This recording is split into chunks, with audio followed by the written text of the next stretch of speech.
तब पहली ओवी उन्होंने डाली, ओम नमो जी आद्याय वेद प्रतिपाद्याय जय जय स्वसंवेद्या आत्मरूपा ओम नमो जी अध्याय।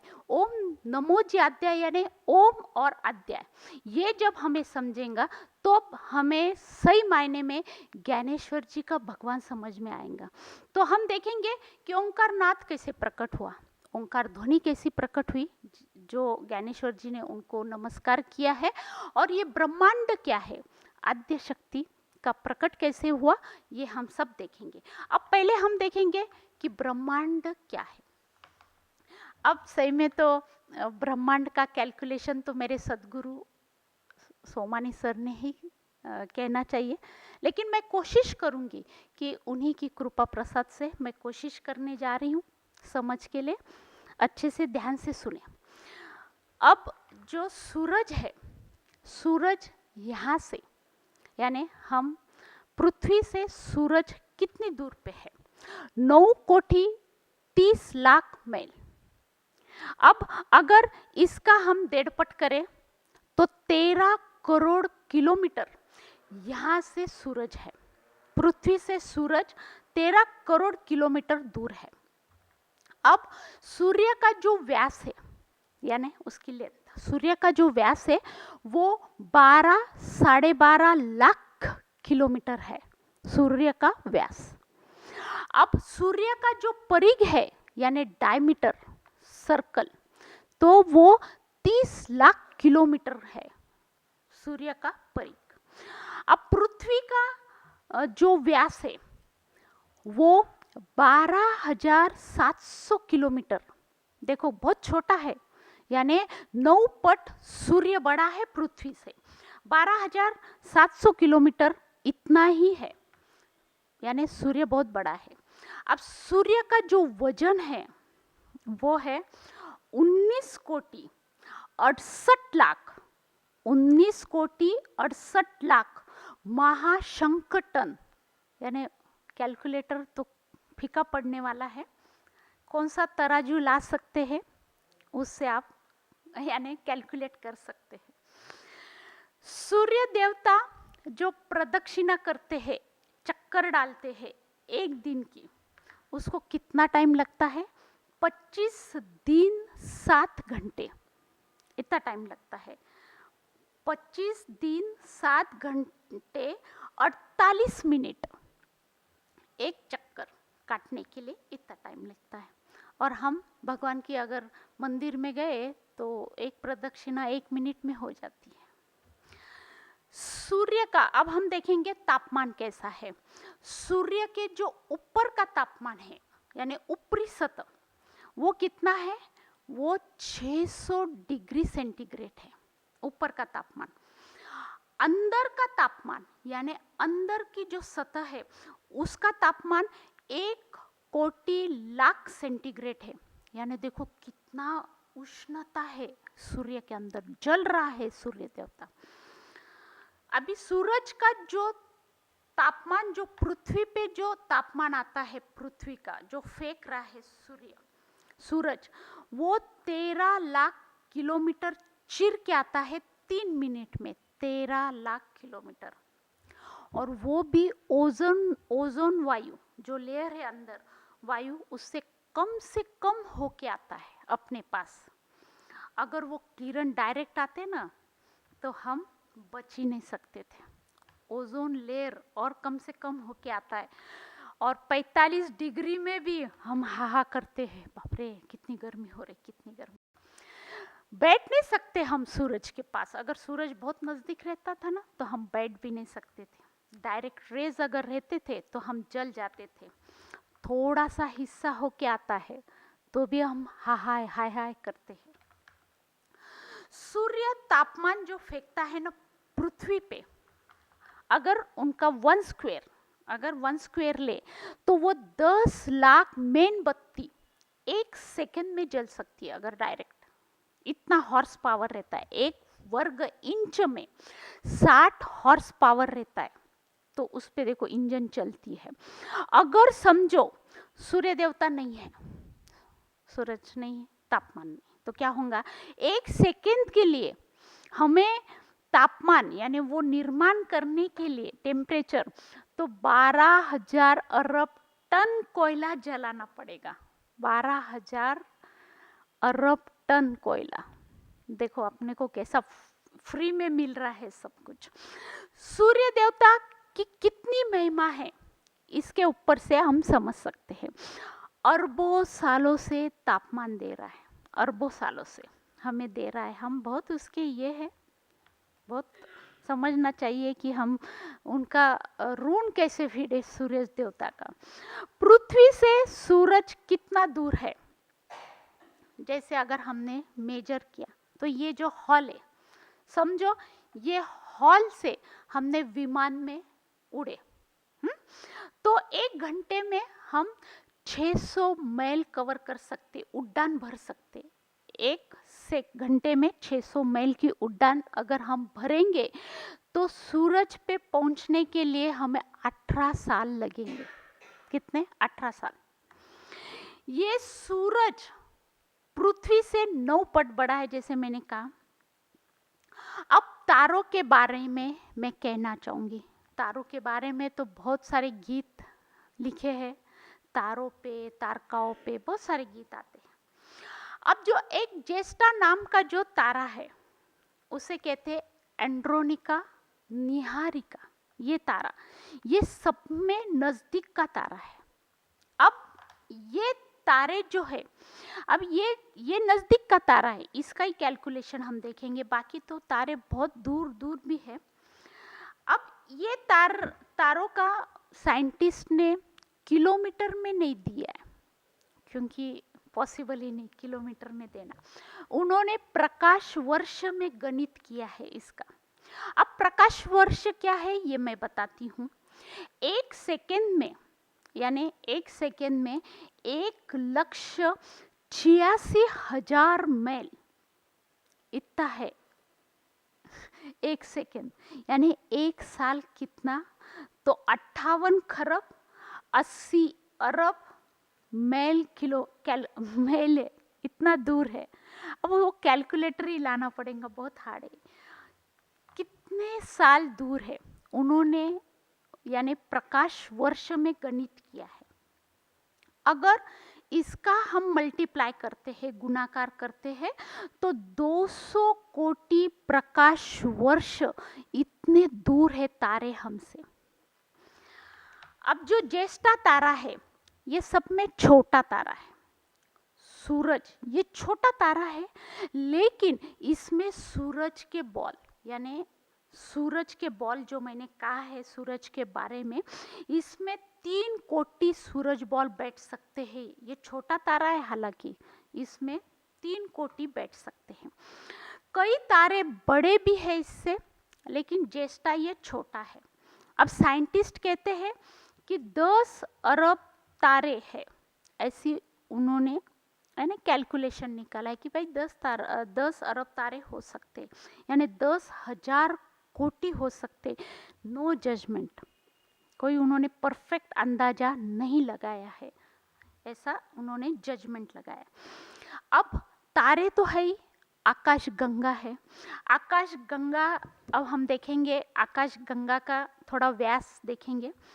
आकाश गंगा का जो व्यास है वो 1,00,000 प्रकाश वर्ष है, यानी 1,00,000 उसका मल्टीप्लाई करेंगे तो 58 खरब और मल्टीप्लाई करेंगे तो 80 अरब। इतनी बड़ी आकाश गंगा है। उसकी जो ब्रेड्थ है वो इतनी बड़ी है कि 10,000 साल प्रकाश वर्ष है। अब प्रकाश वर्ष का तो मैंने आपको गणित बता दिया। अब बड़ी आकाश गंगा, तो अब ये छोटी आकाश गंगा के बारे में मैंने बताया। बड़ी आकाश गंगा में तो हम आधे आकाश गंगा में ही बैठते हैं। उसमें फिर तारे हैं, ब्रह्मांड है, ये सब समाया हुआ है। ऐसा ब्रह्मांड, अरबों तारे, ऐसी धरा, ऐसी जो ग्रह नक्षत्र है, कम से कम 20 अरब होनी चाहिए। ऐसा साइंटिस्ट का कहना है। 20 अरब। अब आकाशगंगा जो है वो 19 अरब होनी चाहिए, ऐसे साइंटिस्ट का कहना है, 19 अरब। और फिर स्पाइरल आकाश भी है। स्पाइरल आकाश जो है वो विकसित हो रहा है, दिन ब दिन वो विकसित हो रहा है। उसे ईश्वर का भूमा भाव कहते हैं। अब ऐसा कहते हैं 1 सेकंड में 150 मैल इस ब्रह्मांड का विस्तार हो रहा है। 1 सेकंड में 150 मैल का विस्तार हो रहा है ब्रह्मांड का।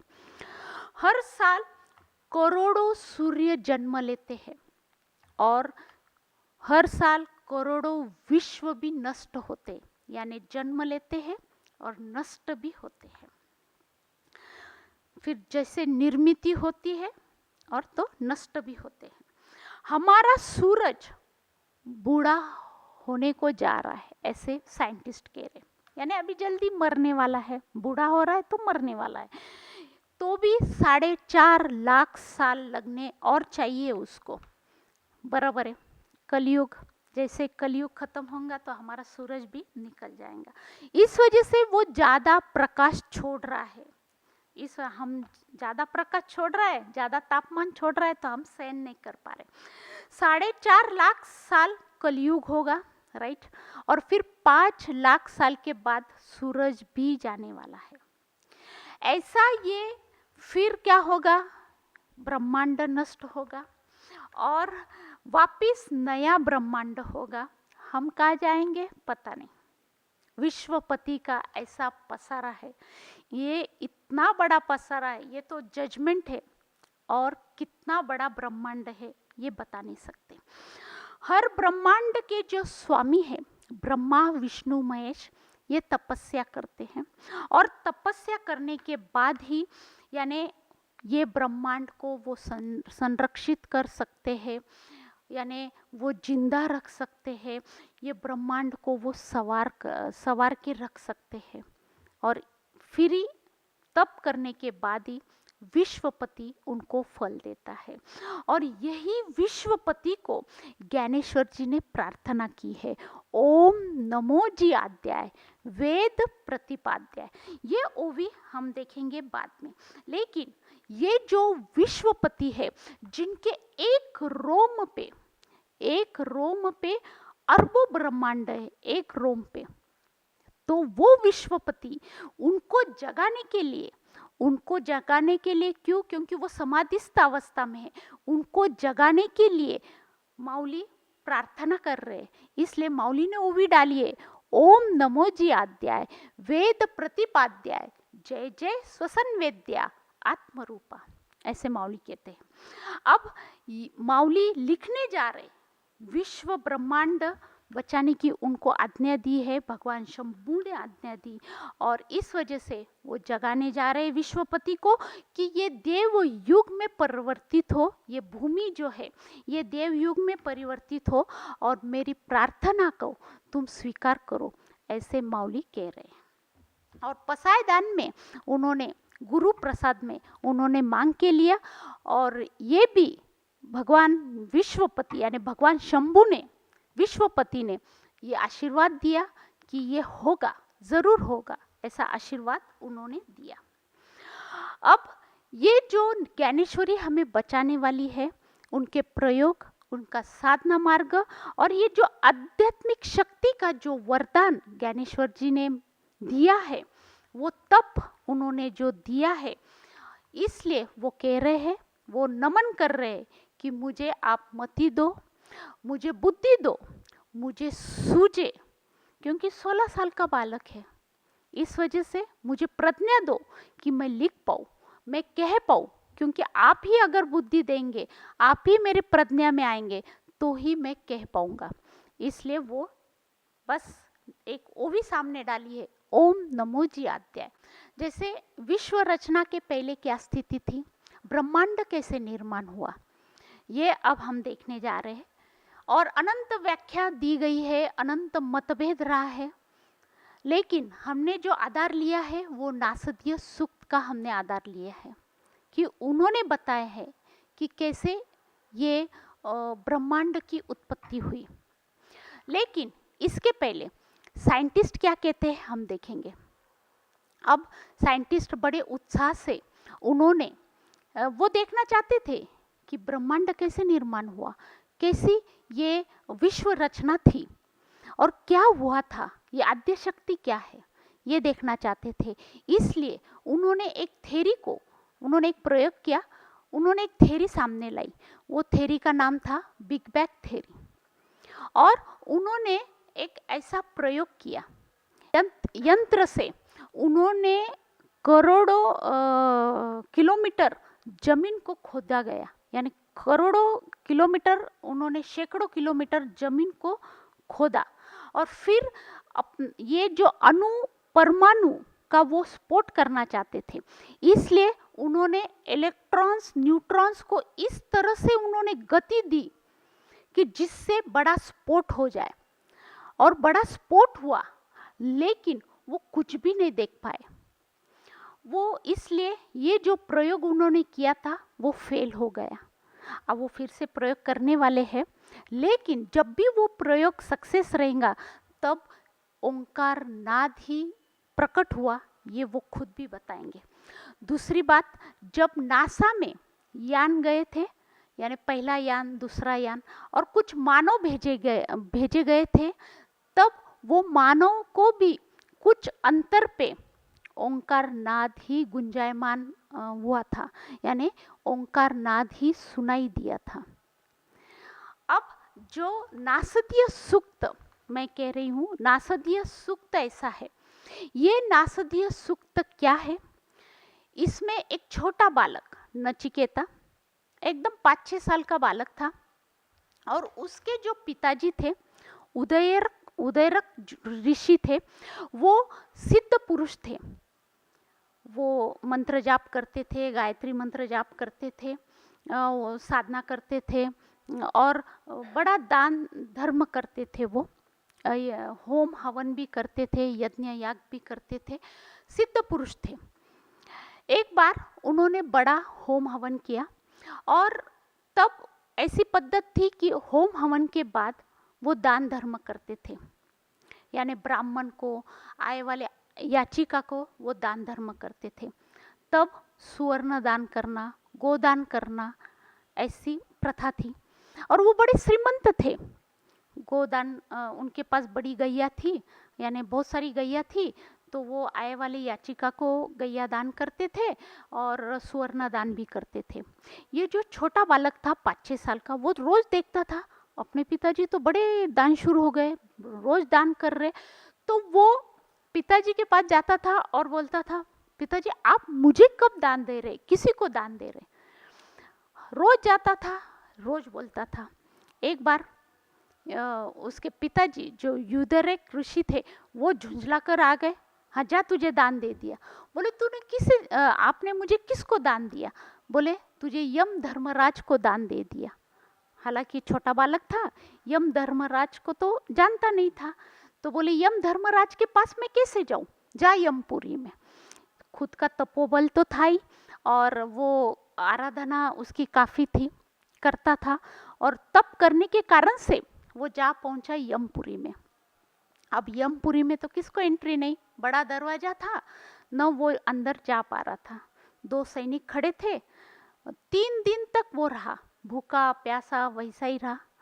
तो सैनिक ने देखा, बोले तेरा टाइम नहीं आया है, क्योंकि ऐसे किसी को एंट्री नहीं रहती है यमपुरी में, हम नहीं जा सकते हैं। Without call there is no permission at all. तो कॉल तो आना चाहिए। लेकिन फिर वो सैनिकों ने कहा, भाई तेरा टाइम नहीं आया है, तेरा वक्त नहीं आया है, तू चला जा। नहीं, बोले मुझे तो यम धर्मराज को दान दिया गया है, मैं तो उनको मिलके ही जाऊंगा, उन्हें उनके पास ही रहूंगा। ऐसे उसने ठान लिया। 3 दिन तक वो भूखा प्यासा रहा। फिर वो सैनिक ने जाके यम धर्मराज को कहा कि ऐसा ऐसा बालक पृथ्वी से आया है, और वो कह रहा है कि उसके पिताजी ने आपको दान में दिया है। यम धर्मराज बोले नहीं, उसका तो वक्त नहीं आया है, उसको बोल दो तू चला जाए। तो फिर उन्होंने अपने अतीन्द्रिय दृष्टि से देखा ये बालक ये कैसे आ गए यमपुरी में विदाउट परमिशन, विदाउट कॉल? तो उन्होंने देखा कि अरे ये तो अपने तपोबल से आया है, तपस्वी लड़का लग रहा है, इसलिए वो खुद दरवाजे के पास गए, दरवाजा खोला और उसको समझाया, भाई तेरा टाइम तो नहीं आया, तू चला जा। नहीं बोले मुझे दान दिया गया है। और वो यम धर्मराज ने उसको अंदर लिए और उसको पूछा कि तू क्या चाहता है? बोले मैं आपको कुछ प्रश्न पूछना चाहता हूँ। बोले पूछ। बोले ये जो सृष्टि ये कैसे निर्माण हुई, ये ब्रह्मांड कैसे निर्माण हुआ? देखो छोटा बच्चा है 5-6 साल का, लेकिन बच्चे जब प्रश्न पूछते हैं ना तो वो बड़ों से भी बहुत, यानी ऐसे प्रश्न रहते कभी कभी कि हम उत्तर नहीं दे पाते हैं। ऐसा ये बालक, इसने प्रश्न किया और जो उत्तर यम धर्मराज देने वाले हैं उसे ही नासदीय सूक्त कहा गया है। अब यम धर्मराज ने कैसे उत्तर दिए हम देखेंगे, क्योंकि यम धर्मराज बता रहे हैं कि ये सृष्टि कैसे निर्माण हुई, विश्व रचना के पहले क्या स्थिति थी। हम देखेंगे कि प्रथम जो विश्व की स्थिति थी वो तम आसित थी, घना अंधेरा था। घना, तम यानी अंधेरा, अरबों सालों से, करोड़ों सालों से वो अंधेरा था और ऐसी घना अंधेरा था, लेकिन वो घने अंधेरे में एक छोटा सा ब्रह्म रूप था, यानी एकदम छोटा एक ब्रह्म, छोटा सा, वो समाधिस्थ था घने अंधेरे में। यानी घने अंधेरे के पेट में समझो एक छोटा सा ब्रह्म वो समाधिस्थ था और वो समाधिस्थ था, छोटा रूप था, यानी एक टिमटिमाता हुआ दीप, इतना सा था घने अंधेरे में, उजाला थोड़ा सा था। अब ये जो है, ये जो घना अंधेरा और इसमें टमटमाता हुआ, टिमटिमाता हुआ एक छोटा सा दीप, इसमें ये जो ब्रह्म सूत्र में एक श्लोक आया है इसके बारे में वो मैं आपको बताऊंगी और जितना जरूरी है मैं आपको उतना ही बताऊंगी। अब ब्रह्म सूत्र के श्लोक में ऐसा आया है, रूपम रूपम प्रतिरूपो बभुव, यानी ऋग्वेद उपनिषद, उपनिषद में कहा गया है, कठोर उपनिषद में कहा गया है ये चीज कि रूपम रूपम प्रतिरूपो बभुव, यानी एकदम छोटा सा, उसको ही परब्रह्म स्वरूप कहा गया है। और ये जो परब्रह्म स्वरूप था ये ज्योति के रूप में था, एकदम छोटा सा, और वो विश्व ब्रह्मांड का वो प्रतिरूप था, ऐसा कहा है, कठोर उपनिषद में आया है। अब जो दूसरा आया है वो आया है ईशावास्य वाश्यप्याविदम सर्वम, यानी इसके अतिरिक्त वहां पे कुछ भी नहीं था, यानी इतना सच ये दीप के रूप में था और इसके अतिरिक्त कुछ नहीं था, घना अंधेरा था, सब तरफ कोई वस्तु वहां पे नहीं थी, सब तरफ अंधेरा था। अब आता है पूर्णस्य पूर्णमादाय पूर्णमेवावशिष्यते, पूर्णस्य पूर्णमादाय पूर्णमेवावशिष्यते, ये ऋग्वेद की रचना है।